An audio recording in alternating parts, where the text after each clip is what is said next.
చాలామంది పెద్దలు ఢిల్లీ నుంచి వచ్చారు కనుక ముందు నేను ఇంగ్లీష్లో మాట్లాడతా, తర్వాత తెలుగులో మాట్లాడతా.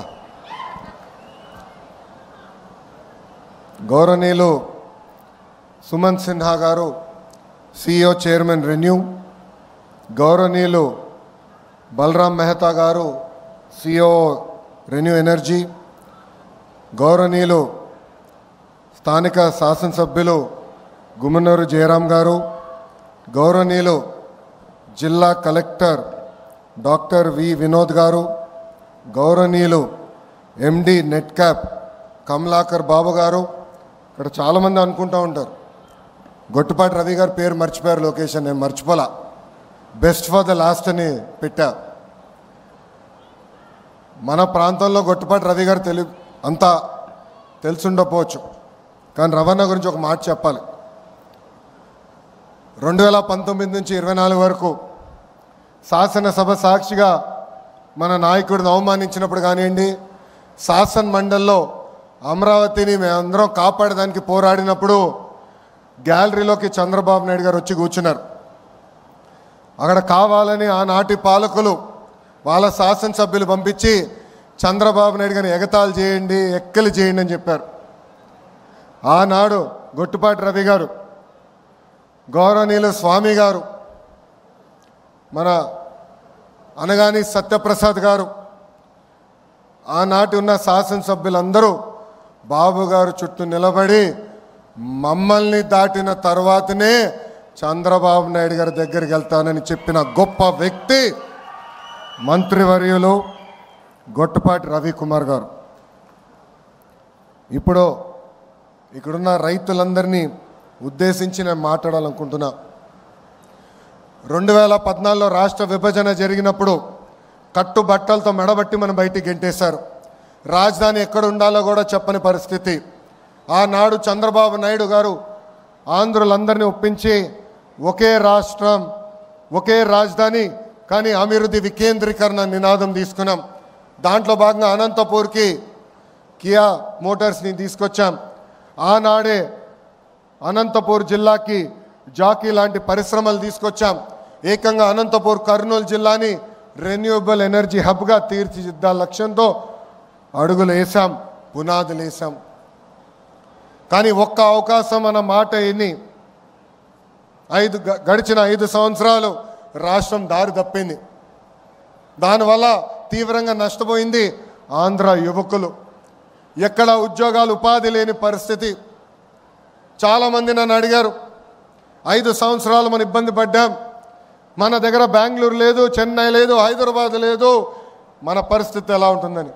ఆనాడే వాళ్ళందరూ చెప్పా, మన దగ్గర ఒక బ్రాండ్ ఉంది, ఆ బ్రాండే గౌరవ ముఖ్యమంత్రి చంద్రబాబు నాయుడు గారు.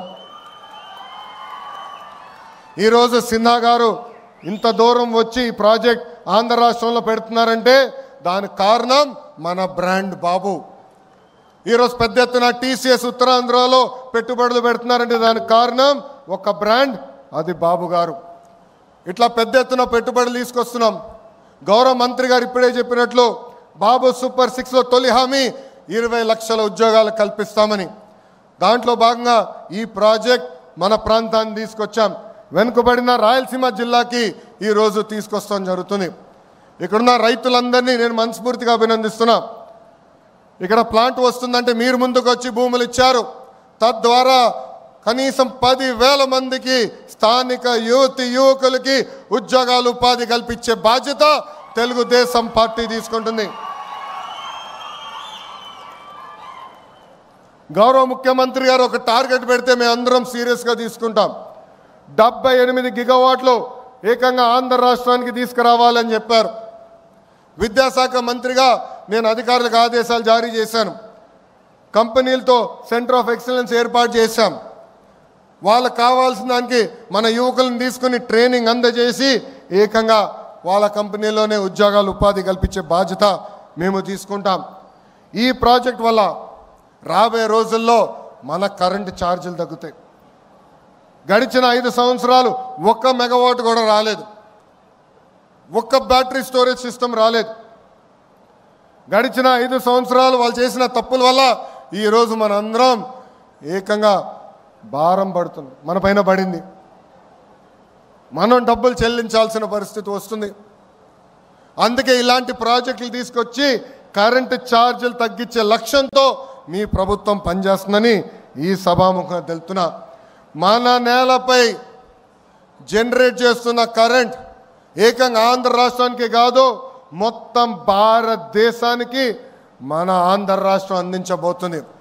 గౌరవ ప్రధానమంత్రి నరేంద్ర మోడీ గారు ఒక విజన్, ఒక సంకల్పంతో పనిచేస్తున్నారు.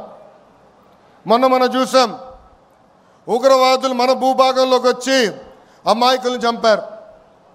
ఢిల్లీలో ఎంత పనున్నా అమరావతి పనులు తిరిగి ప్రారంభించేదానికి గౌరవ ప్రధానమంత్రి గారు పిలిస్తే ఆంధ్ర రాష్ట్రం, ఆంధ్ర ప్రజలు నన్ను పిలిచారు, నేను తప్పనిసరిగా వస్తున్నానని వచ్చి తిరిగి శంకుస్థాపన చేశారు.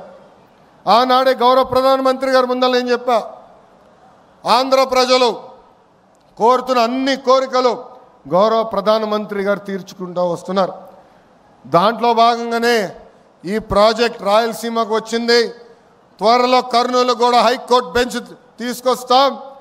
గౌరవ ప్రధానమంత్రి గారిని కూడా రాయలసీమ గడ్డపైకి తీసుకొస్తామని ఈ సభాముఖ రాయలసీమ ప్రజలు కూడా తెలుపుతున్నాం. గడిచిన 5 సంవత్సరాలు రోడ్లు కాదు, రోడ్ల పైన పడిన గుంతలు కూడా రిపేర్ చేయలేదు. గడిచిన 5 సంవత్సరాలు ఒక్క పెట్టుబడి రాలేదు, ఒక్క ఐటీ కంపెనీ తీసుకురాలేదు. పొద్దున్న లేచిన దగ్గర నుంచి రాత్రి వరకు మేము అన్ని తలుపులు తడుతున్నాం, అన్ని గడపలు తొక్కుతున్నాం. దాంట్లో భాగంగా నేను డావోస్కి వెళ్ళా. సిన్హా గారు గౌరవంగా నన్ను భోజనం పెట్టి పిలిచారు.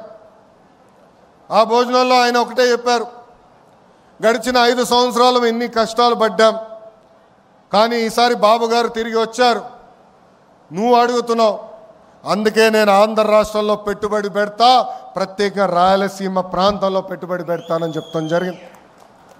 సిన్హా గారినే కాదు, టాటా సన్స్ చైర్మన్ చంద్ర గారిని కూడా కలిసా. 3 గంటల సేపు ఆయన ఆఫీస్లో నేను కూర్చుని మాట్లాడా.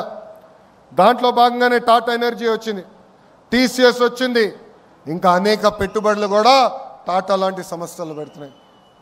ఇవన్నీ మీకు ఎందుకు చెప్తున్నానంటే, ఇక్కడ చాలామంది నిరుద్యోగ యువకులు ఉన్నారు, తల్లిదండ్రులు ఉన్నారు. ఒక లక్ష్యంతో మేము పనిచేస్తున్నాం, ఒక కసితో మేము పనిచేస్తున్నాం. అది 20 లక్షల ఉద్యోగాలు ఆంధ్ర రాష్ట్రానికి తీసుకొచ్చేదానికి.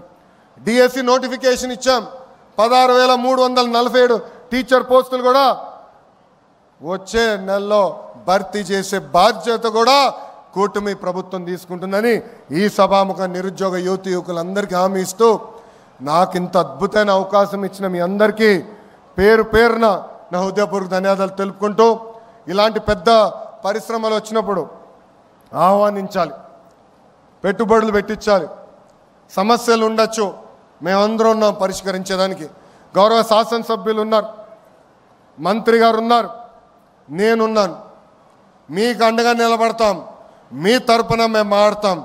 కానీ పెట్టుబడి రావాలి, పెట్టుబడులు వస్తేనే మన పిల్లలకు ఉద్యోగాలు వస్తాయి.